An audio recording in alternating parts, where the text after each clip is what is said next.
Welcome back to another video, progress update on the carbon fibre hood scoop. We are hot off the heels of a success last night where I learned that the mould has released, it is in serviceable condition, and it is absolutely going to work. We have here an epoxy mould made with tooling gel coat. There are a few, I wonder if you can see, there are a few blemishes on it. I don't know if this surface will show up on the camera, but hey, it's in 4K, so hopefully. There are some surface imperfections where the brush marks have come. There's some vertical stroking there. There's a couple of chips where I was a little rough with the demoulding, but I was venting my frustration by the end. You'll note the trendy duct tape round the whole perimeter of the mould. This is to try and stop me from getting splinters, because I'm so fed up of it. Like, my wrists now, you can see there's red marks on my wrists because the ends of my jumpers and coats have got epoxy shards in them and they're poking me in the wrists. So the epoxy's no joke. I don't have my face mask on today because it's been about 24 hours since I did any sanding. Sanding has been retired for now.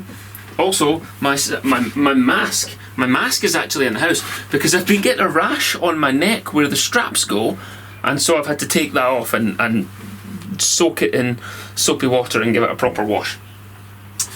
But, mould, next steps. I have sanded the top here so that it's smooth enough that I'm not going to get splinters handling it. I've got my duct tape around the edge. I have on the corners here, just off camera, I have sprayed a bit of lacquer onto the tooling gel coat because I want to find out if it's going to survive the acetone, because if I can, I would like to lacquer the inside of this tray. At the moment there's a slightly rough surface from the tooling gel coat. My preference would be lacquer it, let it cure properly, and then using my new angle grinder or my drill, I have purchased from eBay an M14 drill adapter and a whole bunch of little sticky polishing pads. So the idea would be Velcro doohickey, stick that on there, grab myself a battery, one of my many devices. I've totally bought into like the Makita stuff now. Big Dave and I both have a collection of Makita gear, so when we go to the track we just dump an assortment of grinders and tools into what we call the drift box. We have a big yellow and black box full of all our drift tools that's got like spare drive shafts and hubs and stuff in it. 40 litres of fuel, 8 tyres, 2 boxes of tools, a jack, you'll need that, and I wouldn't be able to drive it. We throw all our Makita gear in there and our collection of batteries, and then we don't have to do any manual labour at the track. So anyway, set this drill, polishing pad on there, and polish, basically. My plan is, first of all, to test some polishing on this. This is going to go on Dave's STI. I'm going to give it a dose of 3M fast cut compounding polish, and I'm going to blitz that and see if it gets up shiny while I am drying the lacquer on the inside of this tub. But I can only lacquer it if it doesn't melt the epoxy tooling gel coat. So I'm going to give it another little scoosharoo. Looks like it's going to be okay at this point. So, a little bit of test lacquer on that. Gonna lacquer this as well so that I can then polish it up. While I'm waiting for that test lacquer to, well, either melt my plastic or not melt my plastic, I'm going to cut out my carbon cloth to the shapes that I need. And let's see how that goes. I swear, it's a good job you lot actually enjoy these videos because everything takes twice as long when you're filming. Setting up the tripods and memory cards, not to mention the editing, everything takes longer. So it's a good job you guys like it. Right. I'm gonna need at least 2 layers in this direction and at least 1 layer in an opposite direction. 45 degrees, as we know. So what I'm going to do is cut myself a length. Do a quick measurino. If I cut myself cloth lengths at 90 centimeters, and what is our length here? length here is going to be somewhere in the region of 45 centimetres. Okay, we'll get a couple of pieces which are 90 by 45. Someone write that down.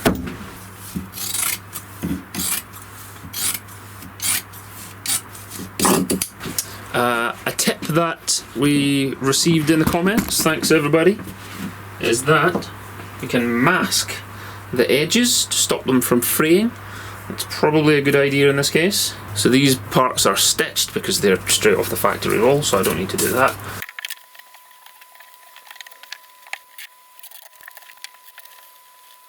Now I need 45 centimetres.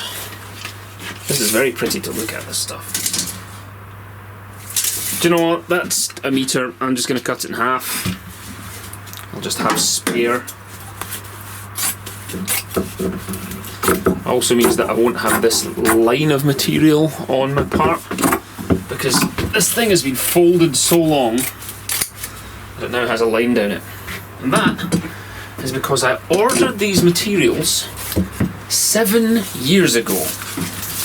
I looked at my receipts from AliExpress.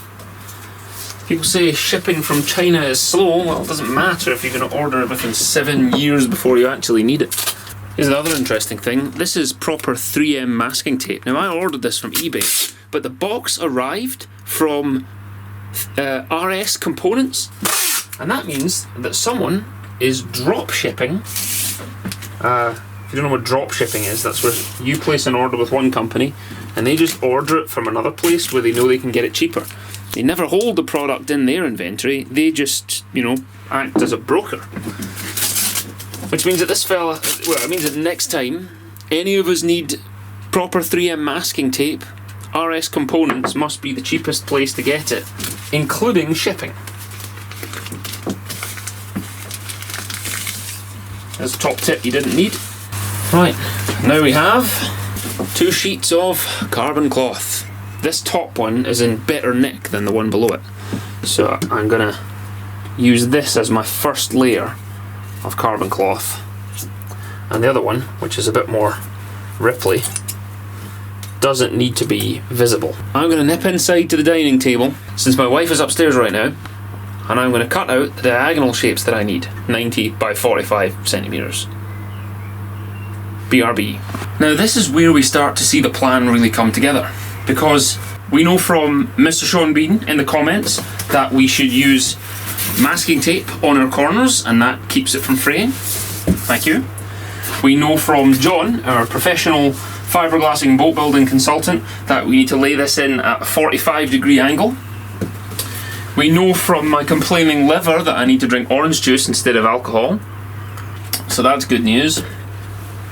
And we know from our carbon fibre test 2 weeks ago that 3 layers is plenty strong. I mean, look, doesn't bend.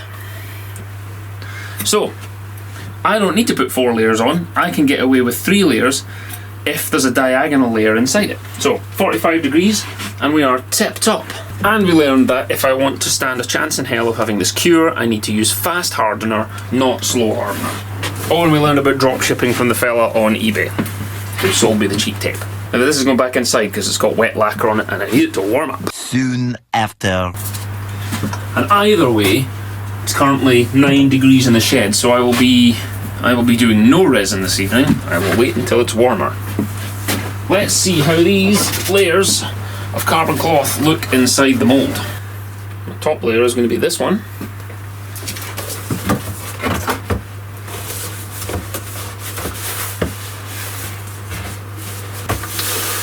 That has plenty to spare. You can see that that's moulding into the corners pretty well. What I am going to do this time though is start resin in the centre and work outwards to the corners, because last time I got the corners all nice and neat and then I ended up brushing lots of fabric into the centre, and that's when I ended up with ripples that I had to try and fix. So this time I will lay it down, I'll get it on the back and I will smooth this nice resin nice and neat in the centre, and then I'll work to the corners. This actually looks like it will be pretty straightforward with this cloth.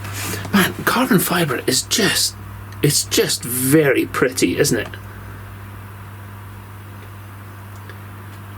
it is a bit special. Yeah, so that's a full covering from the 45-degree layer also. I'll take the masking tape off before I start working with these pieces. I'll put it on there for now.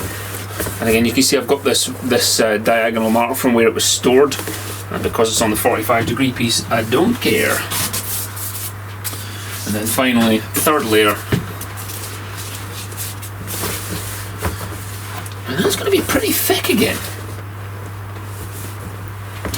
This will be pure carbon fibre with laminating resin, no foam cores, no fiberglass mix, no funny business, just a pure carbon fibre, wet lay, laminated carbon fibre hood scoop.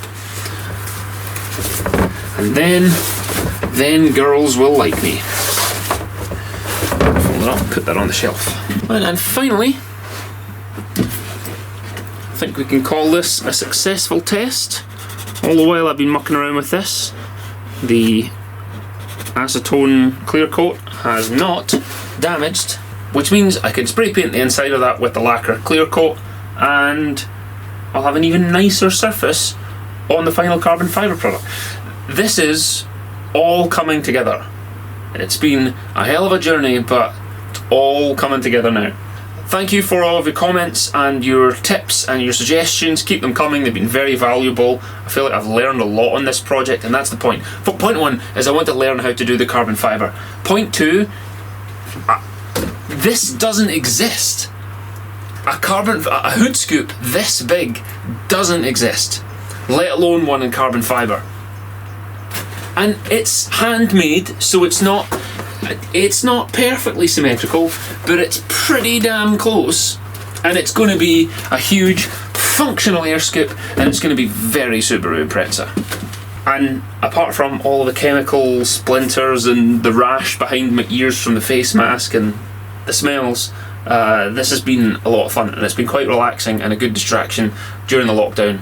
So at least when I'm working a very long day, I can go and do something completely different in the shed and take my mind off work for a while. Right, I'm going to quickly lacquer this. I'll say goodnight. Thank you for your support. Questions, comments, likes in the boxes down below. Please join us for the next video, because that's when there will be carbon fibre getting wetted up and put in this mould. I'm excited. I hope you're excited too. Thanks everyone. Goodbye.